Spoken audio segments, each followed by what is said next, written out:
I started helping families about 20 years ago.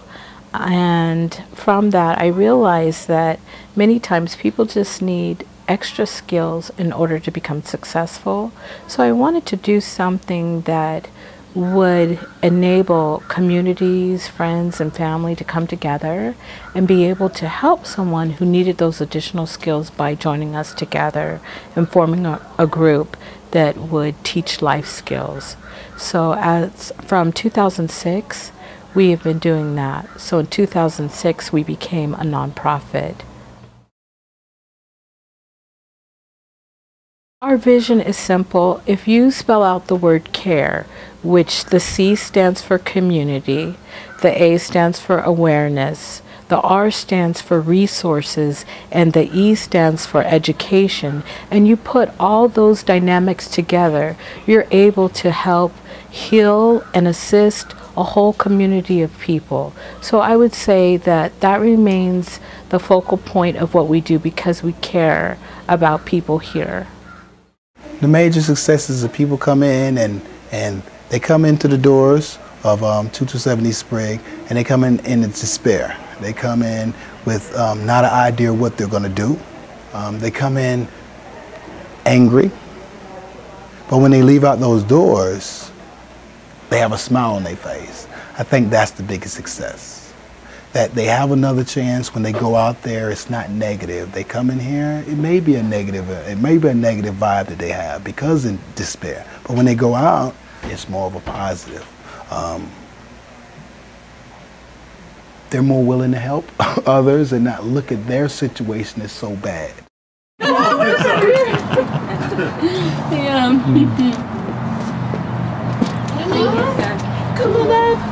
I think my ultimate result still remains the same as when I started, to teach others that we have two things that we would like everybody to do for each other. As human beings, we have the right to feel safe and significant no matter who we are. My ultimate goal is to be able to teach people how to do that in a loving and kind way. I know that sometimes we take things for granted, and I want to start educating a community by starting small, and that's what we've done, in teaching people to really promote peace and understanding and love and be kind to one another. And so being an example of someone who does that is the best way I know how to teach others to do that as well. And our agency is completely volunteer-based. So by putting us together in order to assist families, we've been able to help the vulnerable populations be able to not only survive here, but learn from each other and become successful in their daily lives.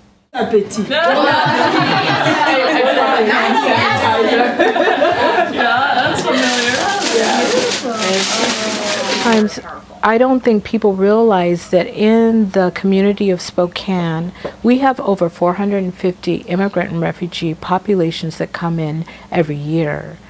And many people will walk around and make comments that are really challenging and very hurtful to the refugees, to the immigrant populations that are our families, and they'll say, well, why are they here? Or they'll make comments and say they're here taking our jobs. And what I like to gently remind people that say those things is that we invited them here. We welcomed them here. They waited a long time to be here. They chose an opportunity to save their lives by coming here. Just the word refugee means that they were seeking a refuge. The problem is we forgot to prepare and tell people in our community that they are coming. And it's important to me to really articulate to our community that they're welcome here, that we're all a part of a beautiful mosaic that makes a wonderful picture, and they need to be reminded that they are part of our community. And they don't sit on the outside and look in. They want to be here, and we need to welcome them in the most efficient way possible. I'm very happy. I'm very happy here in Spokane because city is the people help and quiet and peace, not like other cities, because other cities we can't live there because our English is not perfect and we don't know the rule, the law, you know. It's big states. Here it's yeah. Small enough? Yes. Yeah. Yes, but in the future we don't know, but we like here.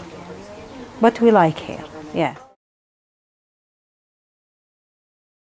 Well, that's easy. Just look behind me. It's so well worth it. It's so well worth it to love other people. This is the foundation of who we are, and we must not forget that, especially in a time where our country is going through a hard time right now. We need to be called back to what's important. And so right now, I will continue to do it as long as God allows me to have that opportunity to love one another. It's important to me. So that's my drive.